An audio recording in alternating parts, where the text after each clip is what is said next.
ரொம்பவே முக்கியமான ஒரு 5 அவுட்லைன் டிப்ஸை சொல்கிறேன். நீங்கள் அதை ஃபாலோ பண்ணிங்கன்னா நான் காமிக்கிற மாதிரி என்னோட டிராயிங் மாதிரி உங்களுடைய அவுட்லைனும் பர்ஃபெக்டாக வரும். பார்ட் 1 பார்ட் 2 வீடியோவை நீங்கள் பார்க்கலன்னா டிஸ்கிரிப்ஷனில் லிங்க் தரேன், போய் மறக்காமல் செக் பண்ணிக்கோங்க. டிராயிங் டியூட்டோரியல் வீடியோஸை தமிழில் ரெகுலராக போஸ்ட் பண்ணிட்டு இருக்க சேனல் நம்மளுது தான், மறக்காமல் சப்ஸ்கிரைப் பண்ணிக்கோங்க. Let's get start.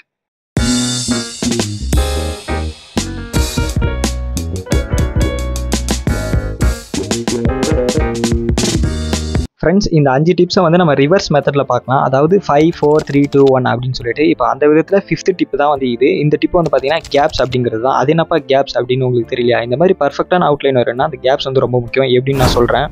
எக்ஸாம்பிளுக்கு நான் வரைஞ்சே காமிக்கிறேன், உங்களுக்கு ரொம்ப ஈஸியாக புரியும் பாருங்கள். இப்போ நம்ம லெஃப்ட் சைடில் ஒரு ஐ வரைஞ்சிட்டோம், அப்படியே அடுத்தது நம்ம ரைட் சைடில் ஒரு ஐ வரைய தான் போகிறோம். அப்படி வரைகிறப்போ பிகினர்ஸ் பண்ணுறது என்னன்னா, ஒன்று ரைட் சைடில் தள்ளின மாதிரி வரைஞ்சிருவாங்க, இல்லைனா லெஃப்ட் சைடுக்குள்ளார தள்ளின மாதிரி வரைஞ்சிட்டோம்னா மூக்கோடைய கேப் வந்து சின்னதாகிடும். மூக்கோட கேப் சின்னதாகிடுச்சுன்னா அவுட்லைன் வந்து ரொம்பவே இது பர்ஃபெக்டாக வராது, ஒரு மாதிரி வரும் இல்லையா? இப்போ நமக்கு வந்து பார்த்திங்கன்னா நோஸோடைய அந்த கேப் வந்து கரெக்டாக வரணும். அப்போ தான் வந்து நம்ம அடுத்த ஐ வரைஞ்சோம் அப்படின்னா நம்ம கரெக்டாக வரும். இப்போ அந்த கேப்பை நான் எப்படி விடுறேன்னு பார்த்தீங்கன்னா, இந்த நோஸோடைய லைன்ஸ்லாம் இருக்கும் பார்த்தீங்களா, ஷேடிங் லைன்ஸ், அதை வந்து நம்ம ஒரு கைடாக வந்து யூஸ் பண்ணணும். ஐஸ் கிட்ட இருந்து ஒரு லைன் வச்சிருக்கேன், அதுக்கு நடுவில் வந்து பார்த்தீங்கன்னா ரிஃப்ளெக்ஷன் என்னுடைய நோஸில் ஆகுது. ரெஃபரன்ஸ் பிக்சரில் பார்த்தீங்கன்னா தெரியும். அதுக்கான ஒரு சின்ன மார்க் லைன் பண்ணியிருக்கேன். அப்புறம் நோஸோட எண்டிங்கான இந்த லைன் வந்து நான் மார்க் பண்ணியிருக்கிறேன். இப்போ நமக்கு நோஸோடைய அந்த கேப் வந்து கரெக்டாக நமக்கு கிடச்சிடுச்சு. அடுத்ததான் நம்ம வந்து இந்த ஐஸ் இங்கே வந்து ஸ்டார்ட் பண்ணோம் அப்படின்னா நமக்கு அந்த ஐ பர்ஃபெக்டாக வரப்போகுது. ஸோ இதுக்கு பேர் தான் வந்து கேப்ஸை வந்து நம்ம நோட்டீஸ் பண்ணி வரையணும் அப்படிங்கிறது. இப்போ டிப் நம்பர் 4 பார்க்கலாமா? டிப் நம்பர் 4 ஃபேஸோடைய ஷேப். என்னுடைய ஃபேஸ் வந்து பார்த்தீங்கன்னா ரவுண்ட் ஷேப்பில் இருக்குது. இந்த மாதிரி நீங்கள் எடுக்கக்கூடிய ரெஃபரன்ஸ் பிக்சர் அது வந்து வேறு மாதிரியான ஷேப்ஸ் இருக்கும். அந்த மாதிரி வந்து பார்த்தீங்கன்னா ஃபேஸோட ஷேப் வந்து நம்ம புரிஞ்சு வரையணும். என்னென்ன ஷேப் இருக்குது அப்படிங்கிறத நான் பேசிக்காக வந்து உங்களுக்கு சொல்கிறேன். இப்போ நான் வந்து பார்த்தீங்கன்னா 2 பிக்சர் எடுத்திருக்கேன். கீழே வந்து ரெக்டாங்கிள் ரவுண்ட் அப்படின்னு சொல்லிட்டு போட்டிருக்கேன். இந்த ஃபஸ்ட்டு ஃபேஸ்க்குள்ளார நான் ஒரு ரெக்டாங்கிள் வந்து ஒரு ஷேப் வந்து நான் போடுறேன் அப்படின்னாக்கா, இந்த ரெக்டாங்கிள் அந்த பாக்ஸ் இருக்குல்லையே அதுக்குள்ளார வந்து பார்த்தீங்கன்னா அந்த ஃபேஸ் வந்து அடங்கி போச்சு. இதுக்கு பேர் தான் வந்து ரெக்டாங்கிள் ஷேப்பு. ஸோ இந்த மாதிரி நிறைய பேரோடைய ஃபேஸ் இருக்கும்.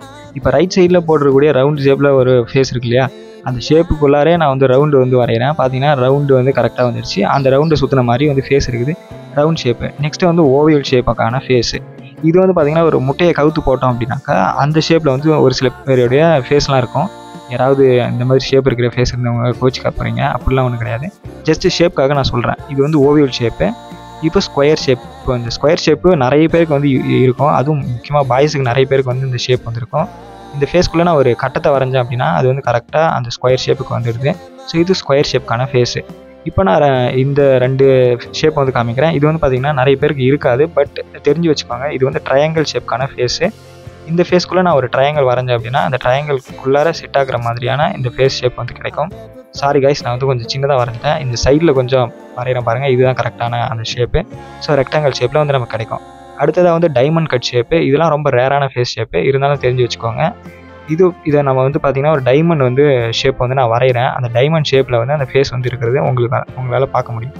ஸோ இதுதான் வந்து பார்த்திங்கன்னா டைமண்ட் கட் ஷேப்பு. இந்த மாதிரி நீங்கள் ஃபேஸோடைய ஷேப், நீங்கள் வரையக்கூடிய ஃபேஸ் ஷேப் என்னென்னு பார்த்து வரீங்க, கவனமாக வரீங்க, பர்ஃபெக்டான லைன் கிடைக்கும். Tip number 3 parts equal. அது என்னப்பா ஈக்குவல் அப்படின்னு கேட்குறீங்களா? ஜஸ்ட் ஒன்றுமே கிடையாது, ரொம்ப சிம்பிள் தான் இது. ஒரு ஐ வந்து வரைஞ்சிருவோம். இப்போ பிகினர் நிறைய பேர் இந்த தப்பு பண்ணுவீங்க, நல்லா கவனமாக கேளுங்க.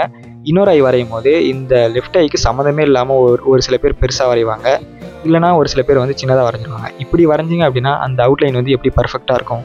இருக்காது இல்லையா? ஸோ இது வந்து நம்ம பர்ஃபெக்டாக வரையணும் அப்படின்னா என்ன பண்ணணும் அப்படிங்கிறத நான் பண்ணுறேன், வரைஞ்சி காமிக்கிறேன் பாருங்கள். ஜஸ்ட் ஒன்றுமே கிடையாது. ஒரு சின்ன ஸ்கேல் ஒன்று எடுத்துக்கோங்க. நீங்கள் லெஃப்ட் சைடில் ஒரு ஐ வரைஞ்சிருப்பீங்கன்னா அது கரெக்டாக இருக்கா இல்லையாங்கிறத செக் பண்ணிக்கோங்க. அதுக்கு கீழே வந்து இந்த மாதிரி ஒரு மார்க் பண்ணிக்கோங்க பென்சில் வச்சு. அதே மாதிரி அந்த ஐயோடைய மேல் லைன் இருக்கு இல்லையா, அந்த லைனுக்கு ஏற்ற மாதிரி ஒரு மார்க் பண்ணிக்கோங்க. இப்போ நம்ம இதுக்குள்ளார ஐ வரைஞ்சோம் அப்படின்னா நமக்கு கரெக்டாக வரும் அப்படிங்கிற ஒரு ஐடியா கிடச்சிரும். இப்போ நம்ம ரெஃபரன்ஸ் பிக்சரை பார்த்து அந்த கர்வ் லைன்ஸை வந்து நம்ம கரெக்டாக போட்டோம் அப்படின்னாலே போதும். இப்போ வந்து பார்த்திங்கன்னா நமக்கு கரெக்டான அந்த ஐஸ் வந்து கிடச்சிடுச்சு. ரெண்டுமே ஈக்குவலாக இருக்கு இல்லையா? உள்ளே போடக்கூடிய ஐபால் கூட நீங்கள் வந்து பார்த்திங்கன்னா 2 ஐபாலும் ஈக்குவலாக இருக்க மாதிரி போடணும். இந்த மாதிரி தான் நம்ம வந்து ஈக்குவலை வந்து மெயின்டைன் பண்ணணும். இது வந்து கண்ணுக்கு மட்டுமே கிடையாது, நோஸ்க்கும் அப்படி தான், லிப்ஸுக்கும் அப்படி தான், ஐப்ரோஸ்க்கும் அப்படி தான். ஈக்குவல் வந்து கரெக்டாக இருக்கான்னு பார்த்து வரைஞ்சிங்க அப்படின்னா உங்களுடைய அவுட்லைன் பர்ஃபெக்டாக வர்றதுக்கு நிறைய வாய்ப்பு இருக்குது. இப்போ டிப் நம்பர் 2 ஃபேஸோடைய ஆங்கிள்ஸு. நிறைய பிகினர்ஸ் வந்து இதை வந்து ரொம்பவே மிஸ் பண்ணுவாங்க. இப்போ இந்த ஃபேஸ் பாருங்கள், இது வந்து ஸ்ட்ரைட்டாக இருக்குது, ஆனால் வந்து பார்த்திங்கன்னா லைட்டாக வந்து ஸ்லைடாக லெஃப்ட் சைடில் சாஞ்ச மாதிரி இருக்குது. இப்போ இந்த ஃபேஸ் ஆங்கிளில் நான் எப்படி வரையணும் அப்படின்னாக்கா, இதே மாதிரி நான் வரையணும்னா அந்த ஐஸையும் வந்து பார்த்திங்கன்னா லெஃப்ட் டு ரைட் வந்து சாஞ்ச மாதிரி வரையணும். சேம் இப்போ நான் ஐஸ் வரைஞ்சதை மட்டும் விட்டுட்டு அப்படியே நோஸும் பார்த்திங்கன்னா அதே மாதிரி தான் நான் வரையணும், லிப்ஸையும் அதே மாதிரி வரையணும். இதை நான் மெயின்டைன் பண்ணி வரைஞ்சால் மட்டும்தான் எனக்கு வந்து இந்த மாதிரியான ஃபேஸ் ஷேப் அப்படிங்கிறது கிடைக்கும், இந்த ஆங்கிள் கிடைக்கும்.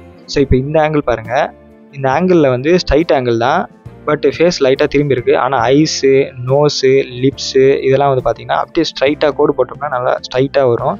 பட் இதோட ஃபேஸோட ஷேப்பை நம்ம வரையும் போது என்ன பண்ணணும் அப்படின்னாக்கா, இந்த காது இருக்கு இல்லையா, காதுக்கும் அந்த ஐப்ரோவுக்கும் இடையில ஒரு சின்ன கேப் இருக்கு இல்லையா, அந்த கேப்ஸை வந்து கரெக்டாக மெயின்டைன் பண்ணி நம்ம லைன்ஸ் போட்டோம்னா இந்த ஃபேஸ் ஷேப் வந்துடும். இதுக்கு தான் நான் கேப்ஸ் அப்படிங்கிற டிப்பை வந்து முன்னாடி நான் சொல்லியிருப்பேன். இந்த கேப்ஸ் டிப் தெரிஞ்சால் தான் உங்களுக்கு இந்த ஆங்கிளை கூட கரெக்டாக வரைய முடியும். நல்லா புரிஞ்சுக்கோங்க. இந்த ஃபோட்டோ பாருங்கள், இது லெஃப்ட் சைடில் திரும்பி இருக்குது. இப்படி திரும்பி இருக்கிறதுனால அந்த ஐஸு, நோஸு, லிப்ஸு பாதி வந்து பார்த்திங்கன்னா நமக்கு வரைய வேண்டிய அவசியம் கிடையாது. இது லெஃப்ட் சைடில் மட்டும் திரும்பி இல்லை, பார்த்திங்கன்னா கொஞ்சம் கீழே டவுன் ஆன மாதிரி இந்த ஃபேஸ் இருக்குது. அப்புறம் சைடில் இருக்கக்கூடிய இந்த காதுக்கும் ஐப்ரோவுக்கும் நடுவில் இருக்கக்கூடிய இடத்த வந்து கேப்ஸை மெயின்டைன் பண்ணி வரைஞ்சோம்னா இந்த ஃபேஸ் வந்து நம்ம ஈஸியாக வரையலாம். இது ஒரு ஆங்கிள், புரியுதுங்களா? அடுத்ததான் வந்து பார்த்திங்கன்னா ரைட் சைடில் திரும்பின மாதிரியான ஒரு ஆங்கிள் இருக்குது. இந்த ஃபேஸ் வந்து பார்த்திங்கன்னா கீழெல்லாம் குனியலை, மேலேயும் பார்க்கல, ஸ்ட்ரைட்டாக இருக்குது. ஆனால் ரைட் சைடில் திரும்பி இருக்குது. இதுவும் அதே மாதிரி பாதி நம்ம வரைஞ்சால் முடிஞ்சு போச்சு. இந்த மாதிரி வந்து பார்த்திங்கன்னா உங்களுடைய ரெஃபரன்ஸ் பிக்சர் எந்த ஆங்கிளில் இருக்குன்னு பாருங்கள். அது ஸ்ட்ரைட்டாக இருக்கா இல்லை சைடில் இருக்கா, அதே மாதிரி அதோடைய ஸ்ட்ரைட்டாக இருந்துச்சு அப்படின்னாலும் இந்த மாதிரி வந்து ஸ்ட்ரைட்டான ஐஸ், நோஸ்லாம் இருக்கா, இல்லைனா பெண்டான மாதிரி நம்ம வரைஞ்சிருக்கக்கூடிய அவுட்லைன் மாதிரி இருக்கா அப்படிங்கிறத நீங்கள் நோட்டீஸ் பண்ணி வரையணும். ஃபைனல் டிப் எக்ஸ்பிரஷன்ஸ், ஃபேஷியல் எக்ஸ்பிரஷன்ஸ்னு சொல்லலாம். இப்போ என்னோட அவுட்லைன் பாருங்கள், ஒரே ஃப்ளாட்டாக இருக்குது. அதுவே நான் ரெஃபரன்ஸ் பிக்சர் காமிக்கிறேன். அந்த ரெஃபரன்ஸ் பிக்சரில் பார்த்தீங்கன்னா ஒரு சின்ன ஸ்மைல் ஒன்று இருக்குது. இந்த மாதிரி நீங்கள் எந்த ரெஃபரன்ஸ் பிக்சர் எடுத்தாலும் அது கோவமாக இருக்கலாம், சிரிச்சிருக்கலாம், முறைச்சிருக்கலாம், இந்த மாதிரியான எக்ஸ்பிரஷனில் வந்து அந்த ரெஃபரன்ஸ் பிக்சர் இருக்க போகுது. இதை நம்ம இந்த அவுட்லைனில் வந்து நம்ம கொண்டு வரணும். நம்ம வந்து கலர் இல்லைனா பென்சில் வந்து யூஸ் பண்ணுறப்போ அதை வந்து நம்ம டெவலப் பண்ண முடியும். பட் நமக்கு பேசிக்காக ஒரு அவுட்லைன் பர்ஃபெக்டாக வரணும் அப்படின்னா இந்த மாதிரியான எக்ஸ்பிரஷன் லைன்ஸ் வந்து நான் போடணும். இப்போ நான் நோஸ் கிட்ட ஒரு லைன் போட்டிருக்கேன். அதே மாதிரி லிப்ஸையும் நோஸையும் இணைக்கிற மாதிரி ரைட் சைடில் ஒரு லைனு, லிப்ஸுக்கு கீழே ஒரு லைனு, அப்புறம் லிப்ஸோடைய சைடில் லைன்ஸ்லாம் நான் போடுறப்போ நம்மளுடைய ஃபேஸோடைய எக்ஸ்பிரஷன் வந்து எப்படி மாறுது அப்படிங்கிறது உங்களுக்கே நல்லா தெரியும். இதை நம்ம இன்னும் டெவலப் பண்ணணும்னா பென்சில் ஷேடோ இல்லை கலரோ பண்ணுறப்போ நமக்கு வந்து இது சேஞ்ச் ஆகும். இப்போ நான் சொன்ன இந்த 5 டிப்ஸு வந்து நீங்கள் ஃபாலோ பண்ணிங்கன்னா உங்களுடைய அவுட்லைன் வந்து இம்ப்ரூவ் ஆகும். பட் இந்த 5 டிப்ஸ் மட்டும் தான் இருக்கான்னு கேட்டிங்கன்னா அப்படி தான் கிடையாது. நான் ஏற்கனவே போட்ட 2 வீடியோடைய லிங்க் வந்து டிஸ்கிரிப்ஷனில் இருக்குது. அது நீங்கள் பாருங்கள். அதை செக் பண்ணி பார்த்தீங்கன்னா உங்களுடைய அவுட்லைன் இன்னுமே ரொம்ப சூப்பராக வரும். ஸோ இந்த வீடியோ வந்து உங்களுக்கு பிடிச்சிருந்துச்சுன்னா லைக் பண்ணுங்கள். ஏதாவது டவுட்ஸ்னால் கமெண்ட்டில் வந்து கேளுங்க. வீடியோ பிடிச்சிருந்துச்சு அப்படின்னாக்கா சப்ஸ்கிரைப் பண்ணி வச்சுக்கோங்க. இந்த மாதிரி டியூட்டோரியல் வீடியோஸை நீங்கள் மிஸ் பண்ணாமல் பார்க்கலாம். ஸோ இதே மாதிரி அடுத்த ஒரு நல்ல ஒரு வீடியோவில் வந்து நான் வந்து உங்களுக்கு மீட் பண்ணுறேன். ஸோ அது வரைக்கும் பாய்.